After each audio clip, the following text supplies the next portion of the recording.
Qala leli ngizolilandelela kahle. Ngoba ngeke ngimiyeke nje kanjalo nje.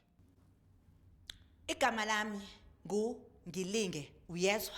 Igama lami ndingusimi, isename yami ndingukuye. Ngize lapha ngoba lo ungibophisile. Ndivule icase for umama lo umdala. Athi mina ngimthume ukuthi ahamba yontshontsha icathulo. Wandibambisa, after that akafuna undibheyila ndakhutshwa ichomi yami. Letha nini ipick lami? Wathi uzomba imigodi emibili. Bathi kwakuthi ke phela imigodi yanda manje. Awulungile. Imani.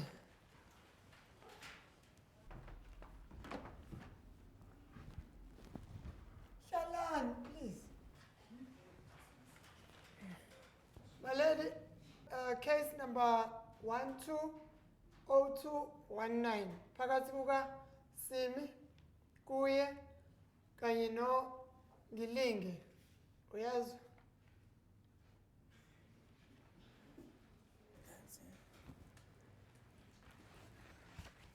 Ngicela umangali atshele inkantolo amagama akhe aphelele.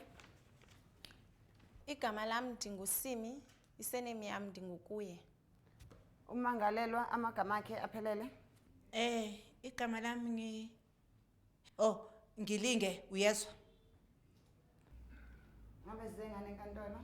Bendivule icase for uNgilinge ngoba wanithuma bandiyokweba izihlangu.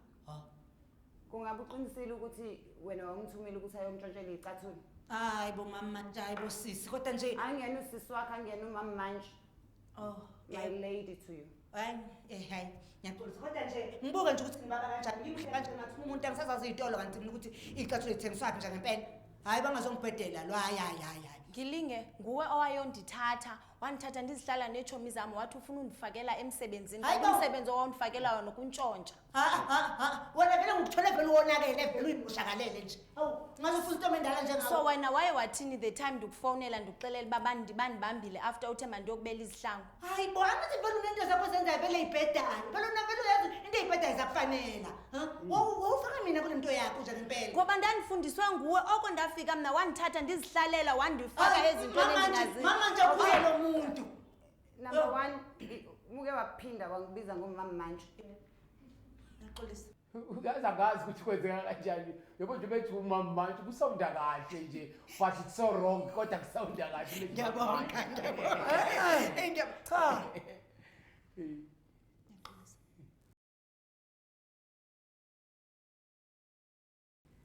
Ngabe ikhona izinto ey'ntshontshiwe kuyithenge kuyena? Usho la? Ziningi. Okusho ukuthi uyavuma ukuthi uyi-customer lakhe. Cha, angisho ukuthi ngiyavuma, sengisho ukuthi yena nje umuntu ongikhona. Uthenga kuyena kodwa awulona i-customer lakhe. Asisikele vele icathulo zona vele ngimthumile kodwa uyabona mase masengifaka endabeni zamabheli kulako kubonakala khona-ke mama. Yabo, like kodwa kona nje mina naye sinele nto le. So uyavuma uba undithumile. Ungakhulumi ngayo, ngikhuluma nomama manje. Yebo ke ma, sisi manje. My lady, manje kwatholakala ukuthi yena vele nje umuntu owonakele vele. Manje ngenze njani-ke mina? Ngiyibulalela kuphi-ke mina? Hawu, usilele ngani hawu? Uyangibhedela wena. Okay. Ma, sorry. Hey my lady. Yake dlala amaqhibi la. Ikhalakhala leli. Yabona ikatla sewema. Yabona my lady. Lo umuzwa ngendlela mekhuluma. Umuntu ofuna ukucover up izinto. Ufika iphike manje into aphinda ayiphikise yena futhi.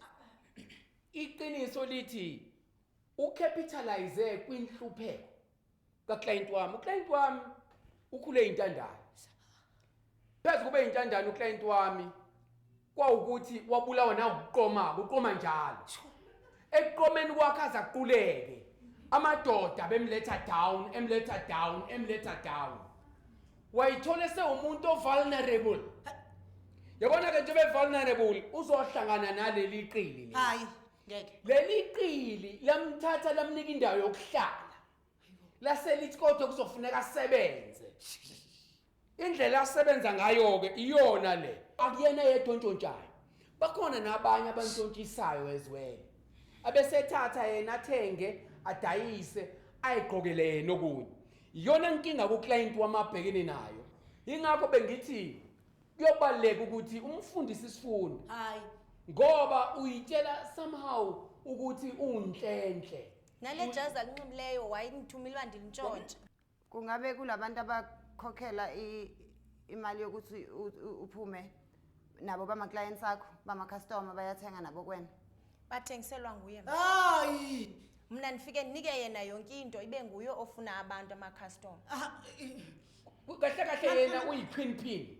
hayibo Uyi-queen pin uyena umuntu ongameli walabantu abantshontshayo baletha kuyena. Hayibo. Yena bese bona Nguye ukuthi uboss distributor kanjani. Nguye uboss wethu. iposi kanjani manje ngoba nami ngiyintandane nami ngisuke emafamu Maledi bekuzwakala bengakwazi ukuthi uyiboss yena. Behlele etshela abantu ukuthi imini ibhozo etshela abantu la. Anangazi Eqonda ukuthi uyiboss. mama nje yabona inkinga yokuthi labantwana laba ne bona angisho ukuthi ngibaqoqile noma ngibaqoqanga kodwa nje mina yabona nginokulana nje yabona into engathi NPO yabona ngathi ngine organization kanje Yabantu abantshontshayo. cha hayi maleke hayi lapho nje ukhulunywa ngezwi yazi uyathandazwa mina ngikaze ngabona abantu abaphiwe kanje lezi ngane eziphiwe lezi So wena une-organization eyi-NPO yokugruma ama-shoplifters. cha maleke mina bese ngisho ukuthi yabona ngale ndlela nawe phela yibona ngendlela yami yokuthi yazi ngine-ego yazi ngathi ngivukelwa umoya mani Bonele yabona lo mgebengu bakhe. Mangabe seqalile uvela athi kuvuka umoya into yakhe endala ke leyo. Bamaza abantu vele athi uvukele umoya. Bese isikhathi mosu econfront problem avela ayiqulekisa. hayi ngiyaboniswa maleke Lalela-ke, yebo bangaki abanye abantu kubathuma ukuthi bayokuntshontshela? hayi ngiyasindisa mina ngiyathandazela nje siyakhuleka nje ngeqoqa lezi ngane njengoba ngithatha ngichaza siyathandaza uhlalo nje Njengoba nje sihlale besilapha. Uyasebenza wena. thula Njengoba silapho bakhona Hayibo! Mina phela engidecide ukuthi kuthula bakhuluma ba. yebo ngiqinisa Yabona lo mama lona waqala wazenzisa ngona. Hayi bambona ukuthi hayi ayikho lento athi uyayihlola ethumela bona lapha ukuthi abahambe bayohogela indaba. Mangabe efika umuntu ebese umuntu efika angathi indaba yintsha kanti umtshela indaba ezixoxe emajointini vele. lo baba ungazelaphi Bagcina bekubambile. Wabona ukuthi lento ayisasebenzi kuba umphakathi osufuna ukumshisa. wasisecaweni. Wabasonisa ecaweni. Abefundisi bavele ba-obliteratewa ukuthi unikela kakhulu. hayi bona hayi Yabona ka- envelope hayi ngiyayikhipha envelope mama manje sisimanje ngiyayikhipha envelope ngikhiphe isiteke into engaka mina Sengathi ungafunda nokuvala umlomo. ngiyaqolisa like kodwa nje So unayo imali yokunikela esontweni kodwa unayo imali yokukhokhela ama-shoplifters owathumayo ukuthi ayokwenzela izinto. angithumi muntu mina ngimazi ukuthi lo baba lona lo bhuti lona okhulumela le ntombazana ungazelaphi mina ngiyaboniswa mina yazi izinto engizenzayo yazi namanje nje nginganiprofitha 1 Usubonisiwe ukuthi Ifuna uzothina iprofitha. umphumela we-case. hayi yena ngiyawubona umphumela wecase inamanga le ntombazana inamanga Okay, so ke sibone ukuthi udla imbumba noma ubonisa into ekhona. Ngabe kukhona kokugcina nifisa ukusho? Kukhona ngifuna ukusho. Mna mama bendicela uba ahlaliswe apha because siphila kakubi thina nabanye abantwana ngokuseyibathumile abanye asazi noba bazophuma bebanjiwe Maye! uba babanjiwe asisazi uba bazokhululwa ngubani because yonke imali esiyifumanayo siyinikela yena. Ngabe kukhona kokugcina ofisa ukusho?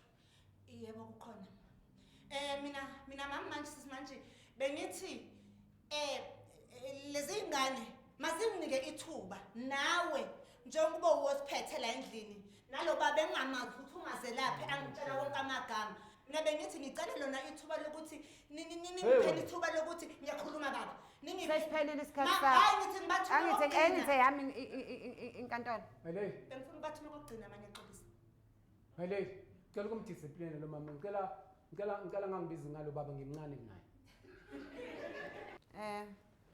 Ngiyayizwa into oyizele enkantolo ukuthi umuntu uma ekuthumile ukuthi uyosebenza kufana nokuthi umqashi wakho.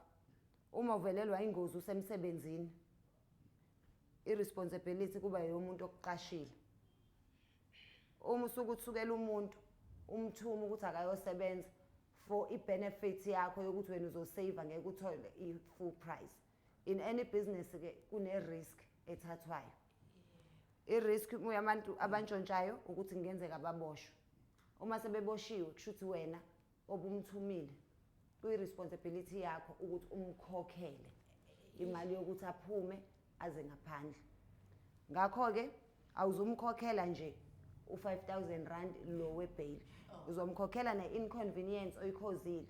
Umkhokhele nesinxephezelo sokuthi njengoba ehleli la enkantolo ngabe usentshontsha izinto eziningi kabe ey'tolo. Uzomwastela usuku lakhe enkantolo. Untshontsha izinto zangamalini ngosuku sisi. Siyafika pha ku-10, 15 ma. Kushuthi uzomphinda umkhokhele noma u-12,000 because akukho guaranteed ukuthi ubezoyithola zonke ezo 10, 15. Nginika yena yonke leyo mali. Uzomnika in total u-17,000 rand. Engikunika 2 months ukuthi ukhokhe in full. Nginika lengane. Uzothatha kule mali onikela ngayo esontweni ufuna ukuyobukwa ingane yabantu ithathe risk. Awumfundisi wami madodeni bantu. So sisi next time kuzofanele ube nama contracts ozowasayinisa ama customer akho afuna uyontshontsha ukuthi bazi ukuthi kuyi responsibility yabo ukuthi mekwenze kubanjwa bayikhokhe ibail. Nawe ibusiness yakho fanele uyiformalize ngoba niyathanda ukuzosihlupha la niswestela isikhathi ngokuthi niyahluleka ukwenza ama contracts ama business enu niwa formalize. Shoplifting is a serious business, so don't take it lightly. Ngiyabonga. Liphelile icala. Yeah, I'm here and I'm very happy. Umagogo lowa uthanda ukusihambisa ayosebisa and ke ngokumnandi fumene intoni 17,000. Ndiyabulela kakhulu mama judge enkosi kakhulu ndizotshe ndifumane ubumna nditsho ndibevram again. Yabo mama nje gok manje sisi manje ngiyaxolisa. Hayi ke nisizwile isigwebo khona kodwa hayi angijabulanga nje. Ngizomkhokhela nje imali nje engayazi nje. Sadliwa abantu bayothekwini webantu.